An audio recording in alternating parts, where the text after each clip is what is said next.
Everything that you know that you call reality was a vibrational reality first. And the thing that we so want you to hear most of all is that the life you came to live is the life that is between your having launched your reality and your letting yourself move to it, because that's the delicious part of life. When you allow yourself to hope, and then you allow yourself to believe, and then you come to know, during that transition of a little resistant thought to a little less resistant thought to no resistant thought, during that transition where you allow the actualization, you allow the circumstances and events to be shown to you, that is the sweetest part of life, and that's what you came forth to live. You said, I'll go forth. Contrast will inspire me. Source will tend to the desire that is carved out of that. And I will follow the emotion within me to know whether I'm moving toward or away from, whether I'm releasing resistance or adding to it, whether I'm allowing or resisting, whether I'm in the flow or not, whether I'm allowing myself into this vortex of vibrational reality that has been gathered for me. Sometimes we can feel our physical friends not being nearly as excited about their vibrational reality as we are, because we believe it, we know it, and so it is vibrationally visible to us. We're not off the wavelength of it. So when you dream a dream, when you hope a hope, when you desire a desire, when you set a goal, when life causes you to ask, we see clearly what you've asked for. But it's not just a nebulous request unanswered floating out there in the cosmos. When you ask, all that is actualizes around it, and it becomes a vivid vibrational version of what you are asking for. That is real. It's real. When you desire something and you believe it's possible, then you like it. But when you hold desire and simultaneously the strongest vibration within you is one of doubt, then that desire is not so sweet, is it? Then you say, I was happier before I hatched that desire. Because a desire that you contradict, a desire that you oppose with your own thought. In other words, I want it, but I can't do it. I want it, but it can't be done. I want it, but I haven't figured out how. I want it, but when will it be? Where will it be? Who will it be? How will it come about? When the pulsing, chronic, most often vibration within you contradicts your desire, then there's a tug of war that feels oppressive to you. And then sometimes humans say, well, the problem is that desire. You're a greedy person. You have desire. You want too much. And we say, that's not possible. It's not possible for an eternally focused genius creator to over-desire. But what gives you the sensation of that imbalance is having a desire born from within you out of the contrast that you are discovering, and then contradict it with your rational mind, contradict it with your reason, contradict it with your statistics or your facts, contradict it with your attention to what is. That's what gets you mostly. And what's so very interesting about that is that what is gave birth to more. And now so often humans don't let themselves go with the flow of the more because of what is. Isn't that interesting? What is and all of its components and the things that were missing caused you to launch rockets of desires of what you preferred even further. And those rockets of desires precede you vibrationally, and the source within you holds them and gives undivided attention to them. And law of attraction, in the same way that your world was formed first from thought, and then it became thought form, and then it became the matter, the material world that you see. In the same way, these rockets that you've launched forward, the source within you is giving undivided attention to, and there is a vibrational reality that does exist that holds fast to the desire that you gave birth to. And that desire continues to be amended by you as you move through the days and experiences of your life. You continue to add more clarity, more deliberateness, more precision to the things that you are asking for. And that vibrational reality precedes you and exists. Getting in the vortex, becoming a vibrational match to who you have become. Another way of saying it is, life caused you to expand. The larger part of you did. What's the rest of you doing? Hanging on for dear life. Beating the drum of justification and rationalization. I need it because I don't have it. I need it because I don't have it. I need it because I don't have it. And what we want you to hear is the vibration of I don't have it doesn't match what's in the vortex. We want you to come to the place where you can accept that this vibrational reality is not just sort of kind of real in a dream state way, but that it is the reality that is the precursor to all that you've ever known as reality. It's more real than the reality that you look at. When you see someone who is sick, that is not reality. It is a distortion of reality. In other words, when someone is sick, they ask to be well, and that is the bigger reality. When you don't have enough money and you want more, you launch a rocket of desire and your vibrational bank account becomes bigger than ever before.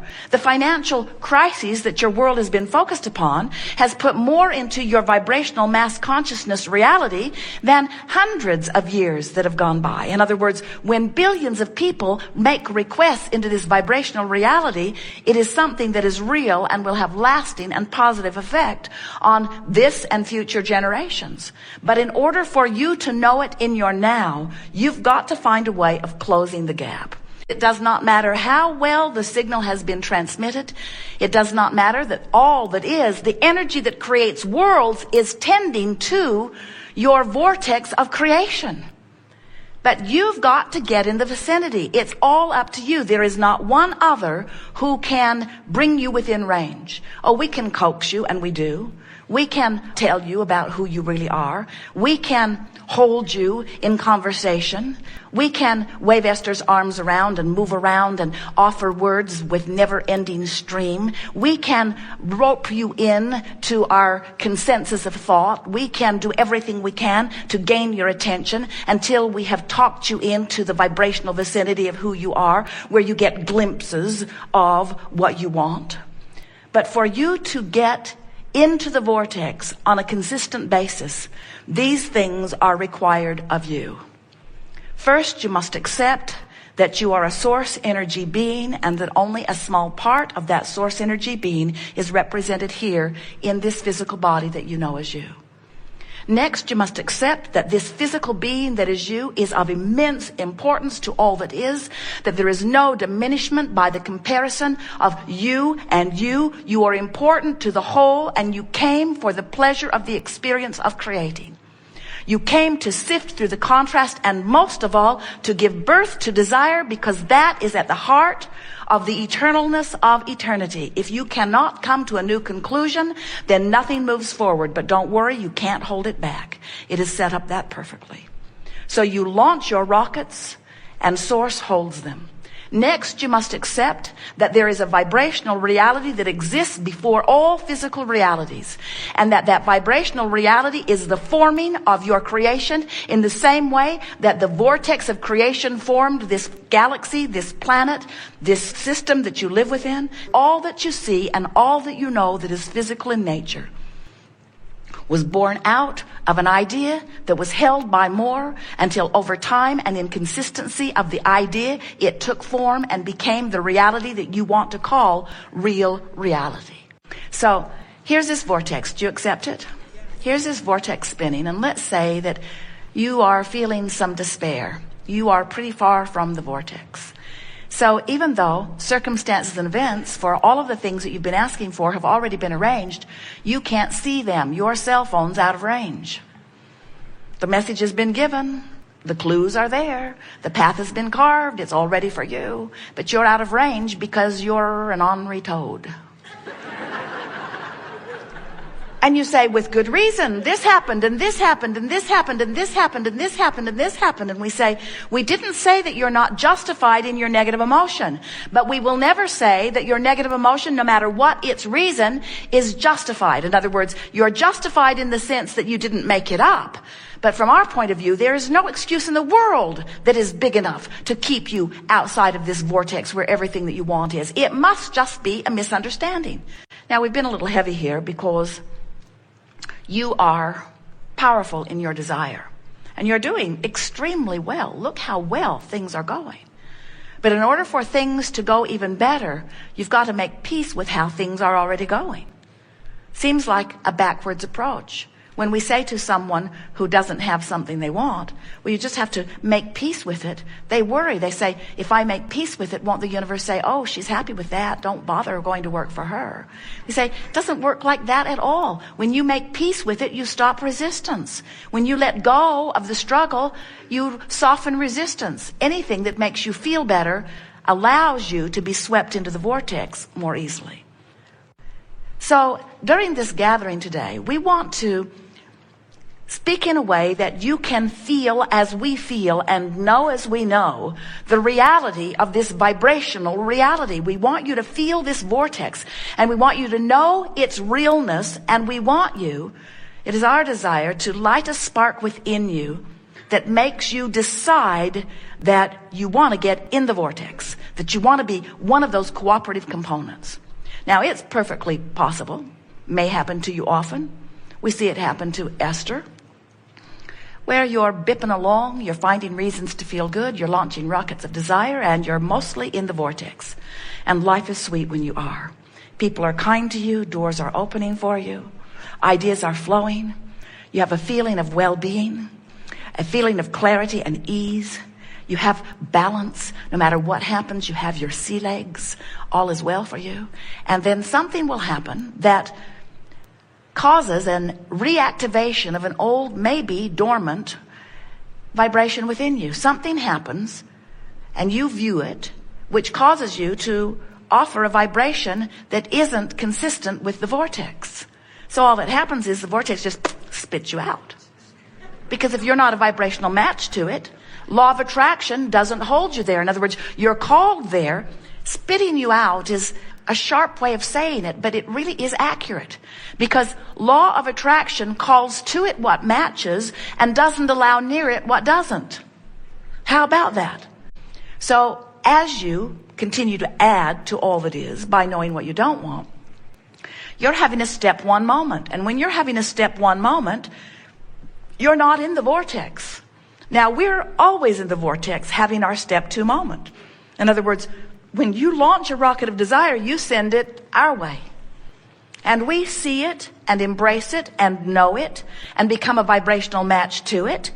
We focus upon it and law of attraction responds to it, which means what you want is in the process of becoming, but it means something ever so much more important. It means you expanded to be more. And that's the thing that so many of you are missing in this business of creation. You think you're creating a car. You're not creating only a car. You're creating yourself as the holder of that better vehicle. It is you who is expanding. Life gave you the idea of expanse. And even though your ideas are about things you want or relationships you want, you are the expanded part of this. Can you hear this? So life keeps causing you to become more. And when you become more, the you that became more is always in the vortex. Step two. Step three is you in your human physical form must find a way to get in there too. That's what the art of allowing is. So if you are a vibrational match, if you are feeling worthy, if you're feeling confident, if you're feeling happy with yourself, you're happily in the vortex. But when you find a reason to find fault with yourself, out you go. Now, we want to present this in a way that you don't worry about getting spit out of the vortex, because you understand that this process that you are upon here in your physical body is 3 steps. You came forth to explore contrast. You came forth to know what you don't want so that you can more clearly identify what it is you do want. Without that comparison, none of us could move forward.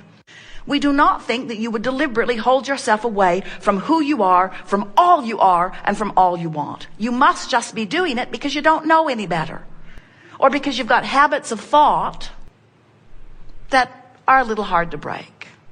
So This gathering is about figuring out how to